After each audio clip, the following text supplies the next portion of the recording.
How are you doing today, men? I hope you're having a great day. For those of you with internet access and who've been online for the past week, I imagine you've probably noticed, maybe, Russia's invaded Ukraine or sent peacekeepers down in Ukraine. Whatever. We have Ukraine forces defending Ukraine cities and citizens from the Russian army blowing their faces off, is basically what we have going on.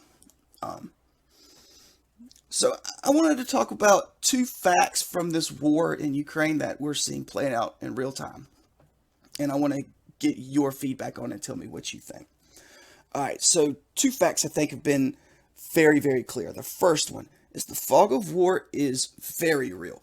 If you've seen it in movies or television shows, or if you've read it in books or documentaries or whatever, if you've heard that expression, know what I'm talking about. The fog of war, we're seeing play out in real time.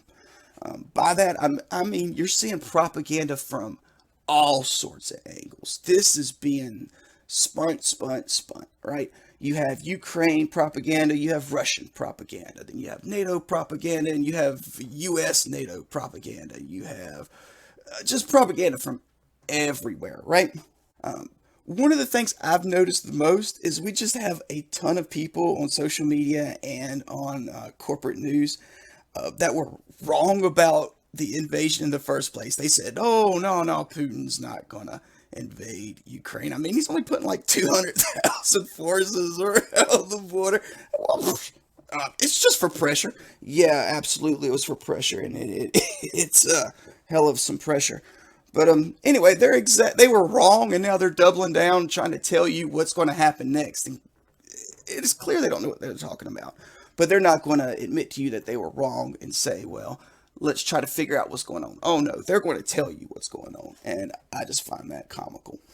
But all of the Ukraine Russia experts that we've seen on television and online the past couple days are absolutely pathetic. It's just, oh my gosh, the amount of crap you got to wade through to get any kind of good information is just amazing on the internet. It's funny though. Also, corporate media is still trash. Whether you listen and watch Fox News or MSNBC or CNN or ABC, NBC, BBC, Sky News, any of those channels, you know what to expect. It's the same old crap. You can't get the truth from these guys. They were wrong about the invasion, and now they're a bunch of hype beasts for war now, giving misinformation about what's going on there. I mean, it's just to me insane.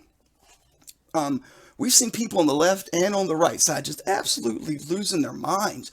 We have people talking about, oh, well, climate change is like climate change is the reason why the Russian military is launching bombs against the Ukraine forces.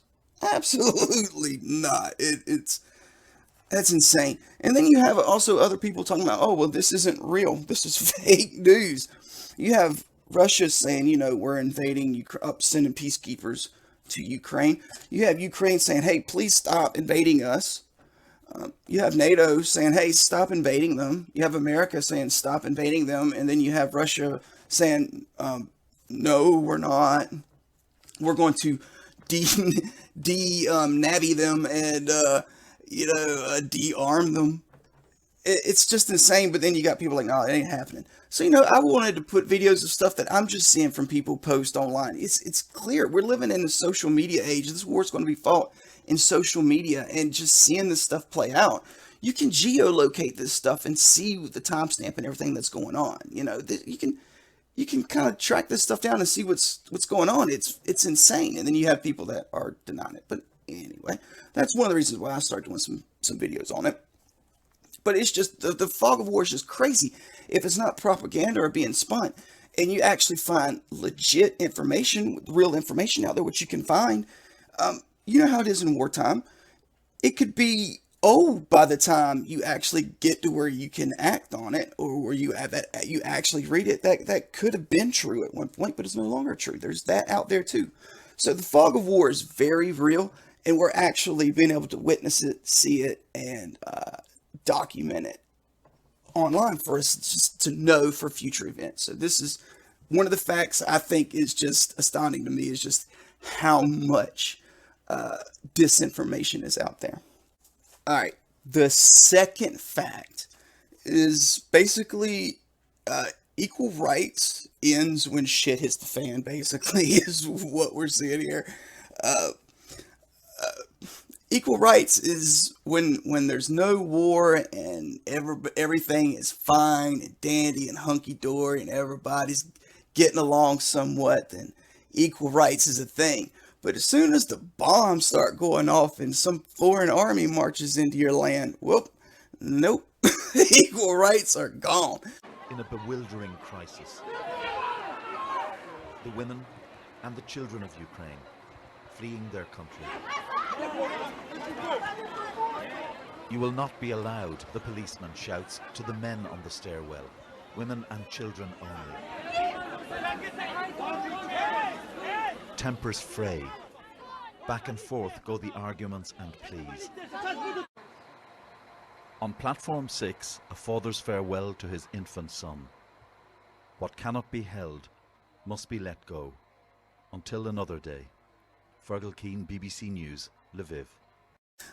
Women and kids to the back, and getting women and children out of Ukraine to like Hungary and Poland and countries like that. That's absolutely what should be done in a war. You get women and children out of harm's way, and men, fighting age men. Guess what? You go to the front lines. You can't leave, and that's what we see in the war going on now, and that's just reality. That's how it's going to be for all of us.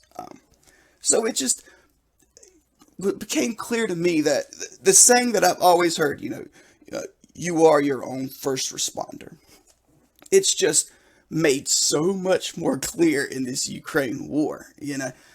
There's plenty of videos online you can watch where people defending themselves and stuff, but man, when it really does hit the fan, you are on your own till help can get there, if it gets there. But you have to maintain and render aid to others. That's on you.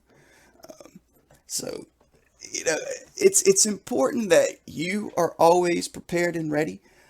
For me, I think if you're a man and you live in an area that you're free to own firearms, you should own several firearms.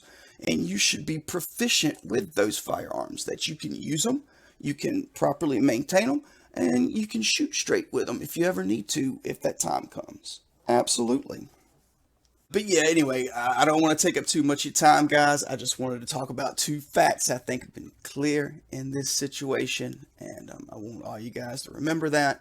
I want you to be able to defend yourself. And look, you need to be in shape. All right, I'm not saying you got to be a gym rat, all right, because I'm not, and I'm not going to say, oh, you have to be. You don't. But you don't need to be a McFatty either. That's not good either. Find a good medium. You need to be able to at least move around and be able to carry some weight and move around, because, hey, when things really go south, you may have to do that, all right? Nobody's going to come do it for you. All right, guys. Well, I appreciate you watching. Please leave me your comments down in the comments section. What have you noticed in this conflict?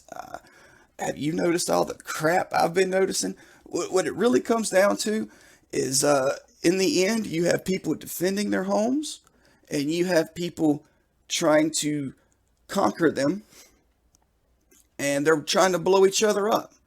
That's what's going on right now in Ukraine.